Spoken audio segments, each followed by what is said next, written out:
Espionage and Enslavement in the Revolution. And she is coming to us live today from New York City. And Claire, I'm just going to do a little introduction about you. And I'm just going to read that introduction. And I'm also going to show the book, because the book is not only perfect for Women's History Month, which is the month of March, it is also perfect for Black History Month.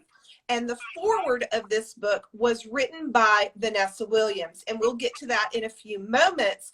First, I just want to give a little shout out to the book cover. It's great. I've read the book and I loved it. It is wonderful, but I'm going to tell you just a little bit about Claire, because she has a wonderful history and background that is fascinating. Claire Bellerjeau is the co-author of Espionage and Enslavement in the Revolution, the true story of Robert Townsend and Elizabeth, published in May of 2021. Claire is the founder of a nonprofit organization called Remember Lists, with the mission to educate the community about the extraordinary life and times of an enslaved Black woman from New York named Elizabeth. She formerly served as historian and director of education at Liz's birthplace, Raynham Hall Museum in Oyster Bay, New York on Long Island. She has been researching the Townsend family and those they enslaved for over 17 years, including curating a year-long exhibit on the Townsend Slave Bible in 2005. In 2015, during a research visit to New York Historical Society, she discovered what may be one of the earliest poems ever written by Juniper Hammond, America's first published African-American writer. She has developed educational programs on the subjects of slavery in New York and the American Revolution on Long Island, and is creating a new curriculum to share Liz's story using primary documents from her research. Claire lives with her husband, Chris, in New York City. Welcome, Claire. Thank you for joining us live today. Yeah, thank you. Thank you so much for that introduction and for having me on your show. I love it. Well, we just have a few questions for you, if you don't mind. Yes, please. One in particular, I wanted to know what made you pick this time in history, or this event in history, to do the research and write a book on? Well, as you heard in the introduction, I've actually been at this for 17 years now. So there were many times along that time period. It was published when it was 16 years, because it was published last year. But there were a lot of times when I thought it was the right time, and then I would discover something else that I had to explore some more. Or there were times when I thought, that's it. I've found everything I can know about Liz, and I'll never know what really happened to her. And I would almost give up, and then I would find one more thing. So it took a really long time for the book to actually be published, but I'm really glad, because I think, you know, we talked about it being Black History Month and being Women's History Month, but this year, 2022, this is the year when we all need to hear this story. So it all worked out perfectly in the end. That's awesome. I love that. Now, you partnered with Tiffany, is it Brooks, to write this book? Tiffany Yeki Brooks. Okay. How did you end up partnering with her to do the book? And I am so fortunate to have such an amazing writer by my side. Tiffany is incredible, incredible writer. And we met when she was part of the writing team for a book about the Culper Spy ring, Brian Kilmeade's book, George Washington's Secret Six.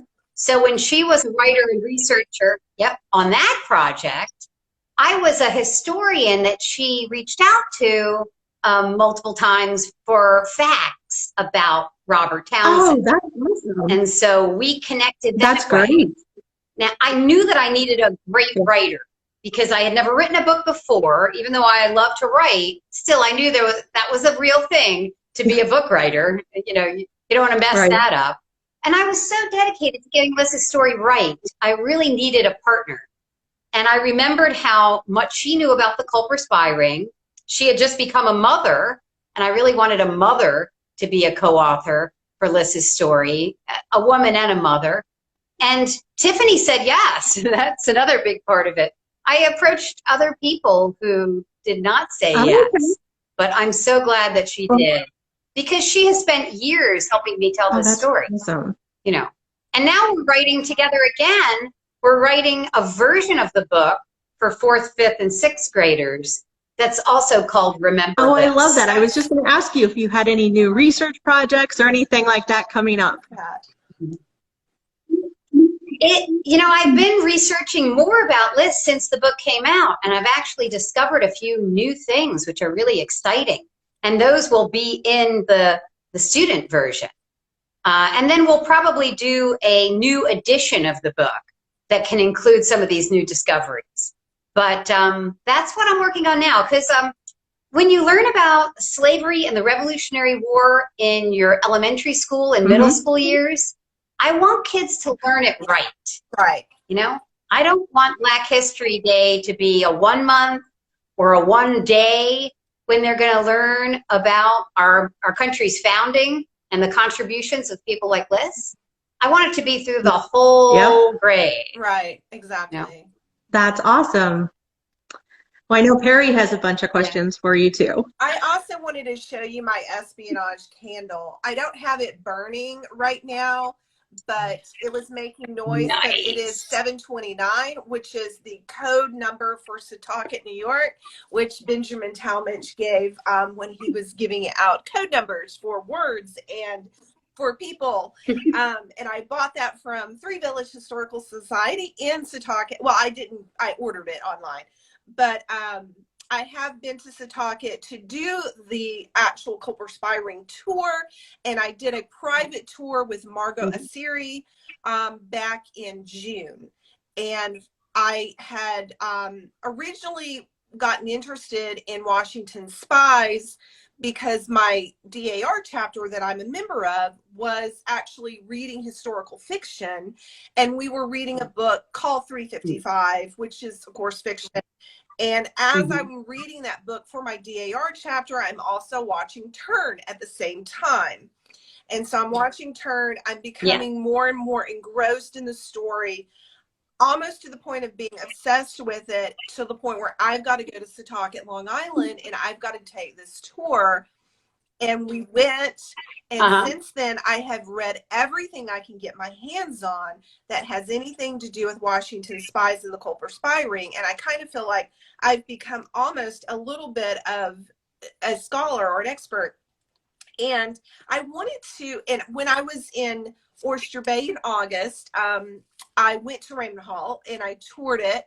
And of course, I was just, everything about that museum and that in his home was fantastic. So I want to talk a little bit about, you used to live in Oyster Bay, Long Island. You were the director for that particular museum. And did you become the director because you were interested in research on Liz, or were you the director and then you became interested in the research on Elizabeth? So I was the director of education, but I wasn't the director of the museum. Okay, thank you. Okay, yeah, that's okay. I was brought in as the director of education because of my research of that family and Liz, which had started many years before. So when I first started working there, just as a part-time guide, it was because I did a audio tour for them. I produced a audio tour for the museum. And at that time, I got interested in this one artifact that they had, this jug. And I did a paper on that jug and a lecture in Europe because it was so interesting. And I kind of thought, you know, that was neat. That was fun to do historical research. But then the museum purchased this Bible that you mentioned in your introduction. Prior to the purchase of this Bible, no one knew that there was any slavery at that site. There was so much else to talk about there. The Culper Spy Ring, the father as a patriot, the British quartering themselves in the house. And there was a mistaken belief that had persisted in a lot of books, maybe books you read, and in turn, that the family were Quakers. they weren't. They were not Quakers. Right. At In all. your book, and so when your this book is the only book I have found that claims that they were not Quakers, but that there were a lot of Quakers in Oyster Bay, maybe even with the same last name. But yours is the only book that actually clearly states that their records were found on the Baptist registry, and maybe not Robert Townsend himself, but maybe even Elizabeth was found on the records of being at that church, listed in the directory. It's a big family group.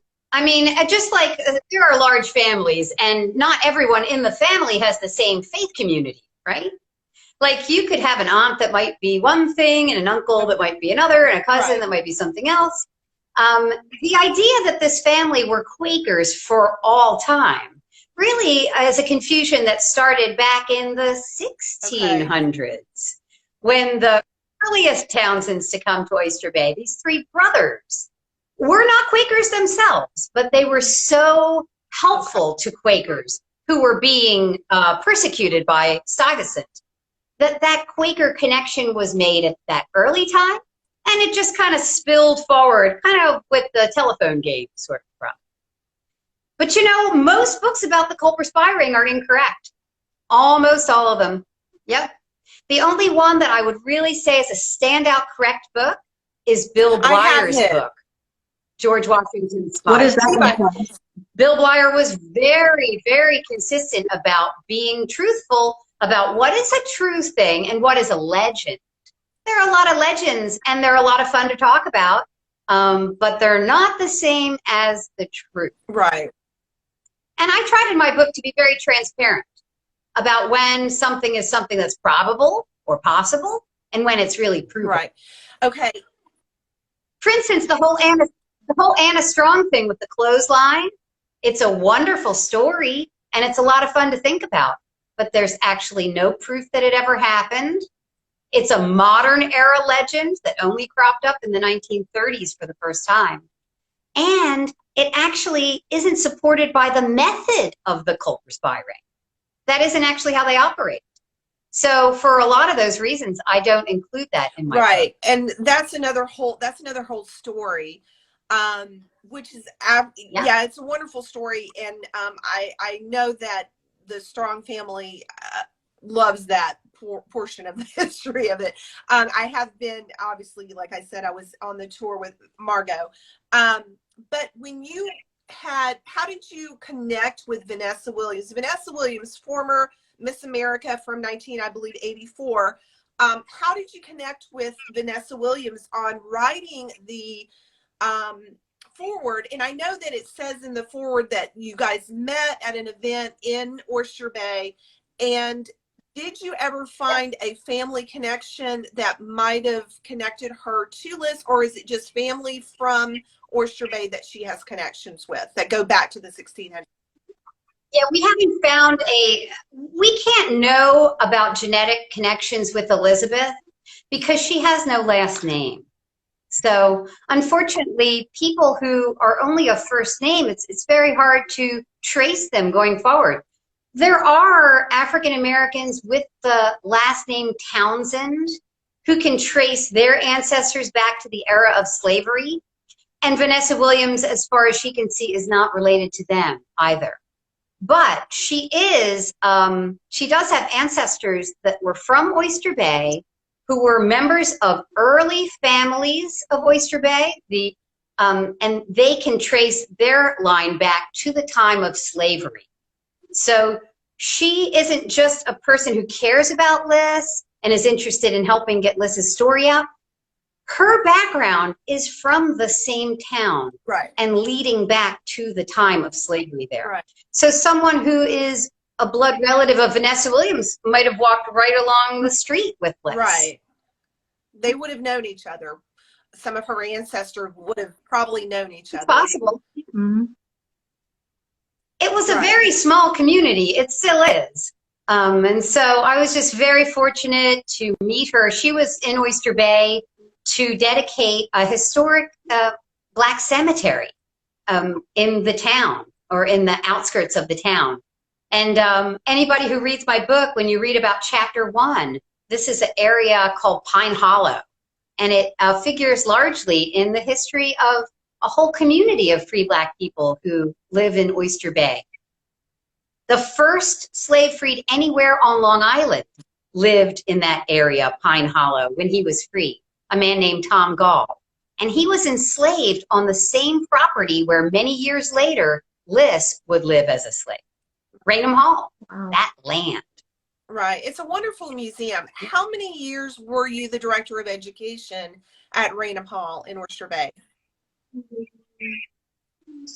I guess maybe 4 or 5. Okay.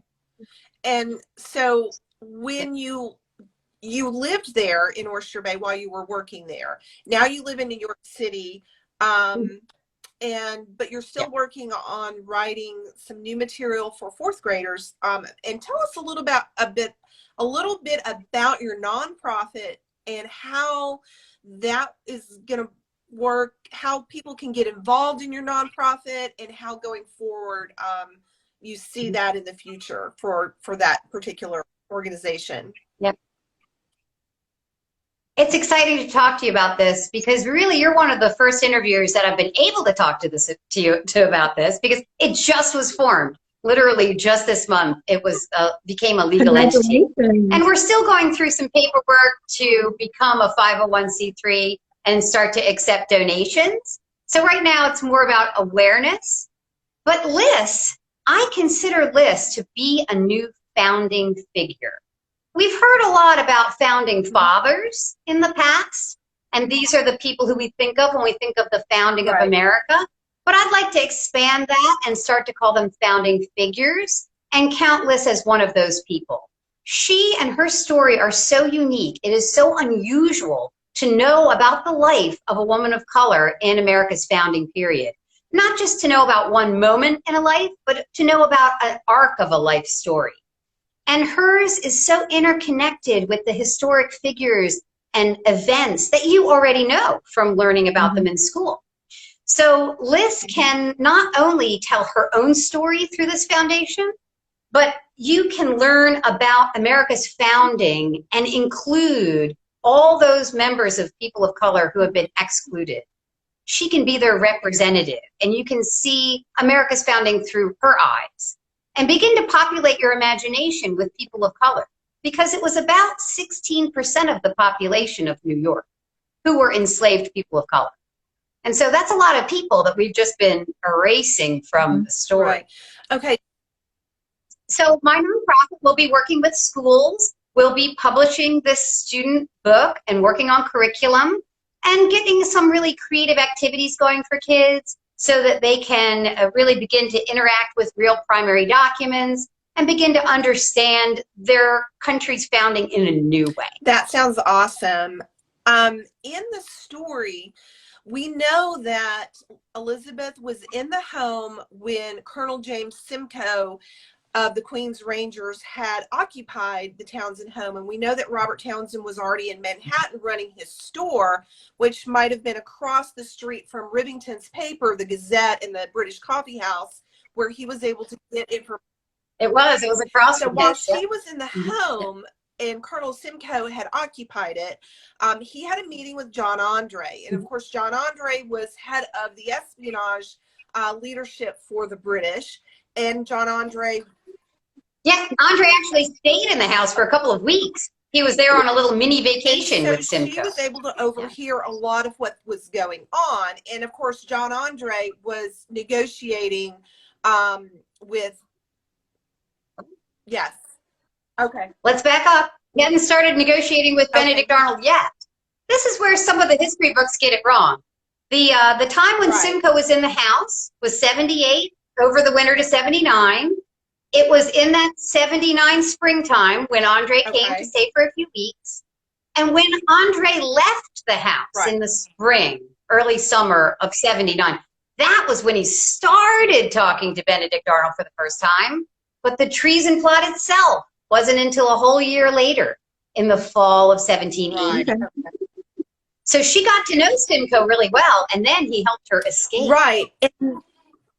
And she met Andre, and too. That's the question. We don't know if was she spying on them and giving information to possibly Robert Townsend, or was she, For his father. okay, Yeah. or do you think she was a Patriot spy? What are your thoughts or your feelings about her escaping and leaving with them, because she kind of disappears for a while, and then somehow ends up, I remember she ends up being sold to someone in South Carolina, I believe.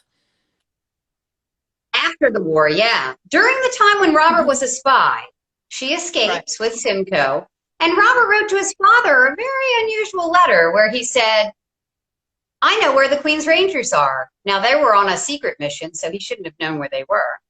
And I know that Liz has escaped, and I'm following them. I'm up above the tip of Manhattan.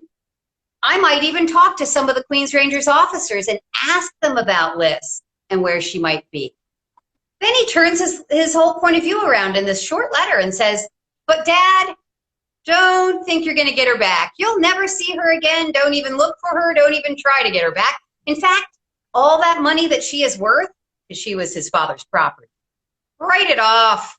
Write it off with all the other things the British took from you, okay?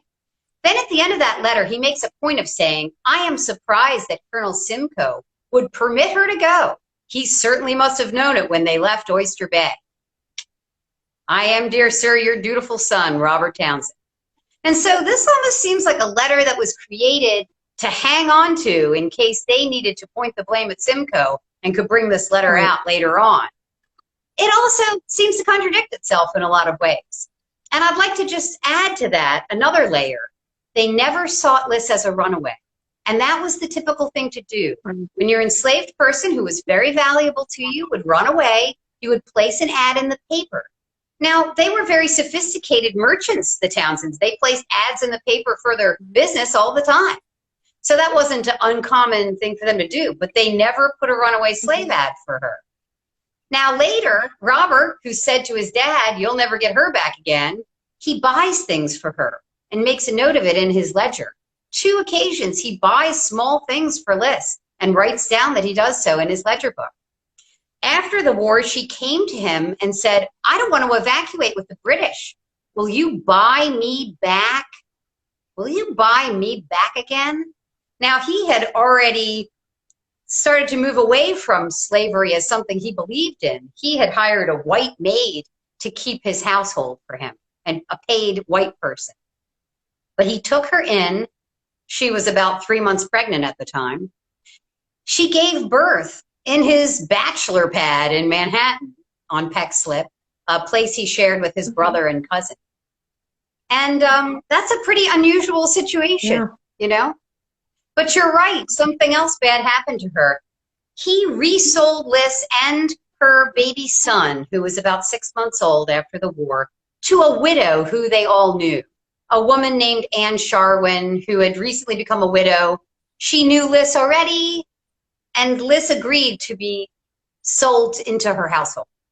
Robert made a special deal with this widow. If you ever want to leave Manhattan, or you ever want to sell Liz and her son Harry, contact me and I will buy them. I will buy them back at the same price. But it didn't work out that way. He wasn't paying attention. That woman got remarried, and her new husband, this wealthy merchant, did something to Liz in the early days of the marriage, something that caused the whole marriage to collapse. A derangement and separation happened in the marriage. The wife somehow didn't retain ownership of Liz and her son. The new husband did. And out of spite or greed, he sold Liz south to Charleston and didn't send her baby with her. He kept 2-year-old Harry in Manhattan. He enslaved other people, so Harry was probably cared for by other slaves in his household. But Liz was separated and had no idea how she was ever going to be reunited with him, and sold south to a terrible place, enslaved by a really horrible, violent man. And that's another huge part of the story, the man that enslaved her in Charleston, because he was known to history. He was the instigator of the Boston Massacre of 1770. By strange coincidence, we already knew about this guy in history. Wow. But after the war, he was in Charleston, and he was, like I said, a violent man who had a lot of bad things that he did in his life. And one of those was enslaving Liz for a couple of years. And the good news is that Robert did eventually get both her son and Elizabeth back to his home in Oyster Bay. And we think that she did live out her life there in Oyster Bay. And we think well, I don't know where she lived out her life, but I do believe she became a free person. I just don't have evidence to know if she moved or lived elsewhere. But one of the things I found out that isn't in the book, I believe that I found evidence of her living as a free person in 1790, but not having her official paperwork at that time. But now I found the official paperwork. So in 1803, she was officially, legally freed, what's called a manumission. She and her sister, Hannah, were freed on the same day in 1803 in Oyster Bay. Did it have anything to do with like Robert Townsend? Was there any signatures by Robert Townsend or the Townsend family during? This was the interesting thing that I learned through this document, that I believe that Elizabeth and Hannah were co-owned, not just by Robert's father, but also by his brother, who lived in the next town, Jericho, who was a physician. I believe that they both owned her together, which wasn't so unusual. Their father had given all four sons 1/4 of a man in his will. This person named Will, in their father's will, was split 4 ways between the 4 sons. Wow. But the mother got to have use of that slave during her lifetime. The dad had died young, so that lifetime was 30 years. The mother lived 30 more years. And during that time, I believe this man, Will, had a family and offspring. So Elizabeth and Hannah may have been his children or even grandchildren. And so they also were split up amongst family members. So imagine the barrier to becoming free if you're owned by several people or several people's estate. Wow. By the time Liz and her sister were freed, both those men, Robert's father and his uncle, had both died. They both died. So now it was their children that owned these little bits and pieces of these human beings. Wow.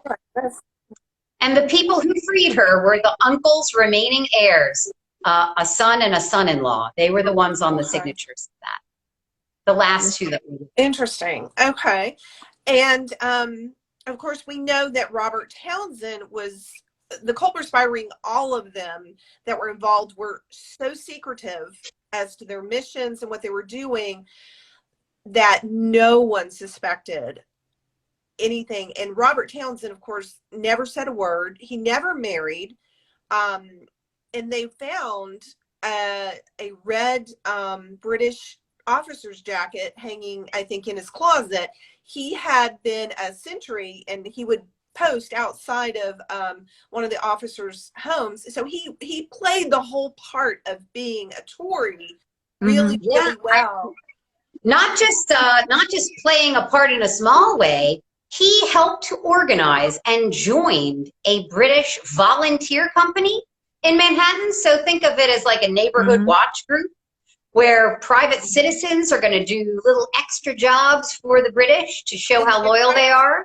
And one of the jobs he did was standing guard outside British headquarters at 1 Broadway. This is a corner of Manhattan you can visit. It's right by, all of the historic areas of downtown. And so he would stand guard in a red coat. Now imagine if Liz was enslaved by British officers inside British headquarters or who were visiting there. Would have been pretty easy for her to walk outside and tell him what she had just heard. Fascinating. And no one, and that's the one thing that was that's why the Culper Spy ring was so successful. They never let on to their family members, no one. They had code numbers, code names, and they played these parts as civilians. Or Robert Townsend was kind of obviously helping the British, or looked like he was helping the British while he was spying. Fascinating, absolutely great cover. Great cover. And but I know that there was a man from Oyster Bay, right? Morton Pennypacker, who received the trunk from, I think, a Townsend family member. Inside that trunk, he found papers of Robert Townsend's, and he was kind of comparing them to the letters that Washington had kept. And that's how he recognized that Robert Townsend had been part of the Culper Spy ring through the handwriting. Yep, this was in the 1920s, so this was many, many years. This was in the present time. And yeah, the identity of Culper Jr., who's touted by Washington as really his best source of intelligence, that was not known until Morton Pennypacker figured it out by looking at handwriting and doing an analysis. And now that I know Robert's handwriting so well, I'm like, yes, absolutely, he was definitely Culper Jr. He had super distinctive, very fine handwriting. And it makes sense. His father was such a strong patriot. Robert's father, and this isn't well told in the history books either, he was a member of the New York Provincial Congress, and he knew Washington personally. He knew John Jay personally. He actually knew our top Long Island general, who was the president of our Congress, General Nathaniel Woodhull, Abraham Woodhull's cousin. And Robert Townsend rented a room from Abraham Woodhull's sister in Manhattan. So in the early days of the Culper Spy ring, it was easy for Abraham Woodhull to go visit his sister and then just knock on Robert's door and get all the intelligence. But Abraham Woodhull was getting stopped by the British too frequently, going back and forth across Long Island.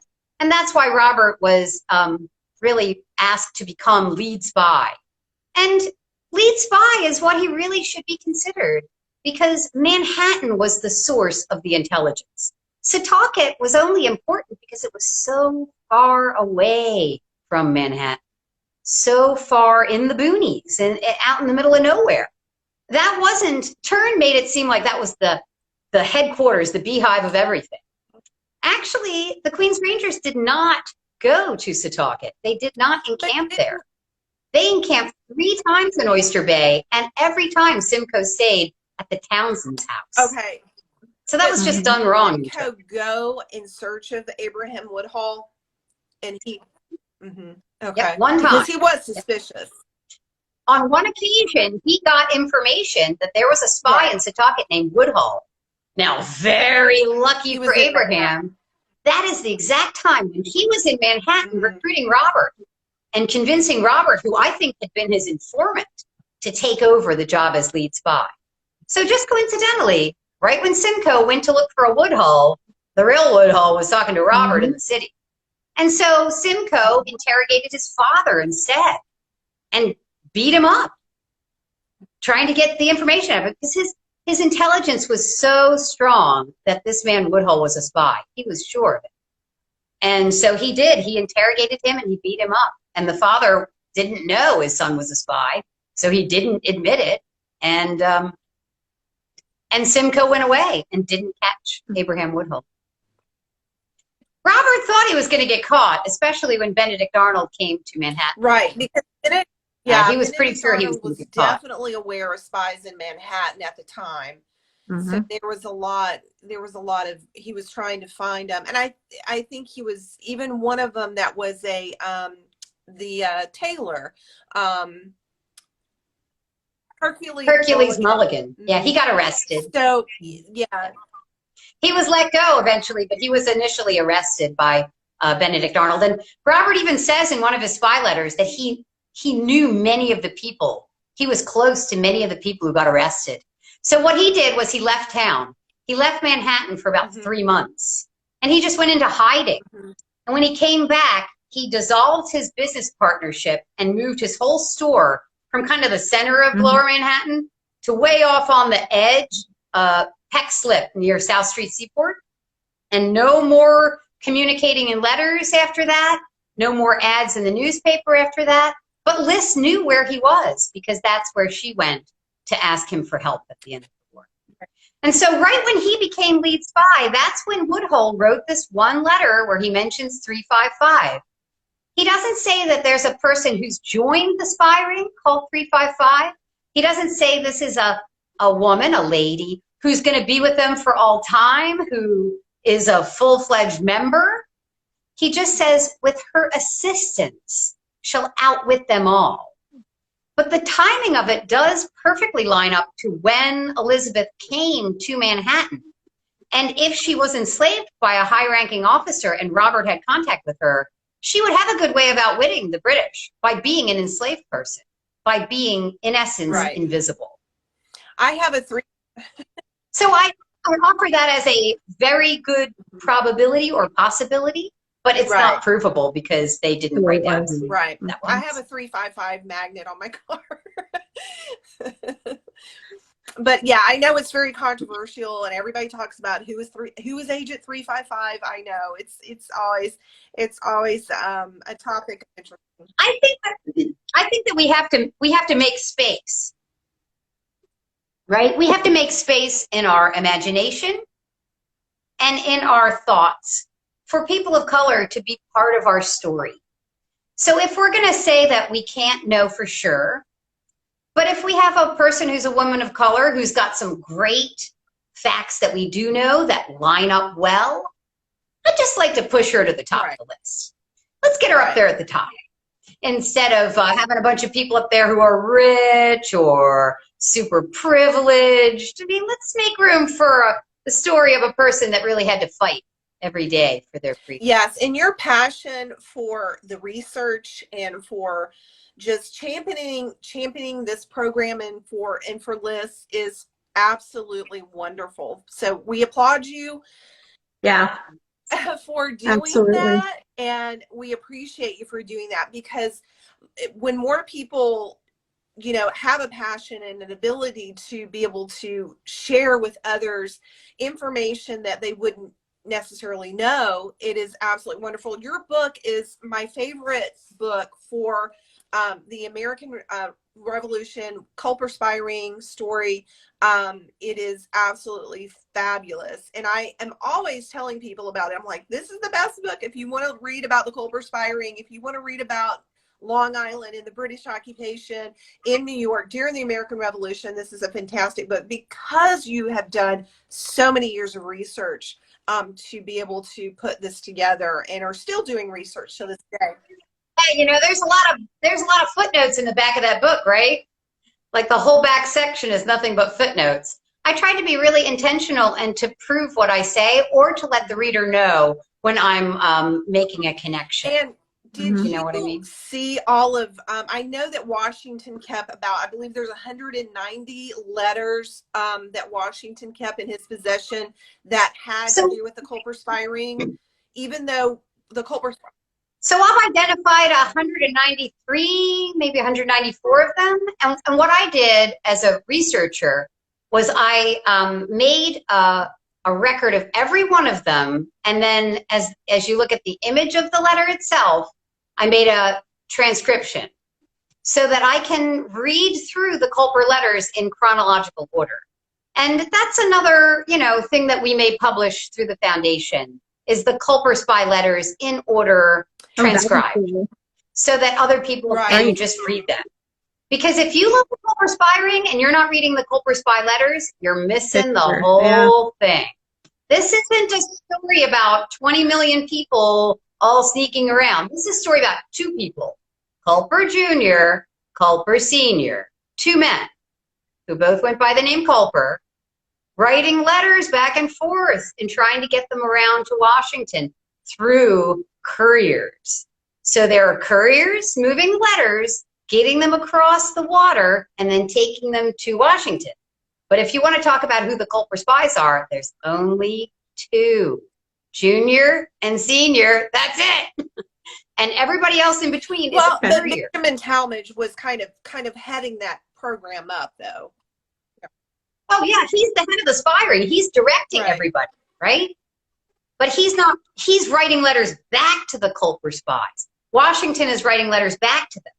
But there are only two spies on the British side of things, Junior and Senior. Everybody else is moving their letters around. They're the authors of the letters. Now, there was one other man who wrote some letters too. His code name was SG. He wrote one or two. Colonel Floyd had some letters written to him by Robert in invisible ink. Robert's message was getting around that way. Benjamin Talmadge would write letters, and Caleb Brewster would write some letters, right? Caleb Brewster was actually authoring his own intelligence letters, but he wasn't living behind enemy lines the way Culper Jr. and Culper Sr. were. So there were people who were living on the American side who were communicating back and forth. And Caleb Brewster I can't talk enough about him. He was such an amazingly brave person. He's one of the ones who never hid his name. He kept his name. He never hid his name. He never changed his name. He was like, and so he. And you know how John Hancock signs his name really big? That's what Caleb Brewster would do. He would write his name this big. It was like, okay, I see your name there. I have one question about how did you find the letters that Washington kept? Where did you go for those kind of documents to read them? So there's a few that are privately kept by collections that aren't the Library of Congress, just a few. But the greater body of them are online with the Library of Congress. This is the craziest problem you'll ever hear, but it's true. When you search Library of Congress, you have to use their code names. How difficult is that? So if you want to see Culper Spy letters by Benjamin Talmadge, you have to know that his code name is, what is it? John Bolton, yes. You can't look for Robert Townsend. You won't get a thing. You can't get a single letter under Abraham Woodhull. You have to look for Samuel Culper. It was 722, I think. And Washington was 711. That's why I want to publish all the letters in sequence, because Washington wrote a lot of letters. And if you just want to see the Culper ones, it's really hard. Unless you know their code name. And a lot of them aren't transcribed on the Library of Congress site. So you might have to go look for a transcription on another site. That's another reason why I would really like to do this project with getting the complete letters out.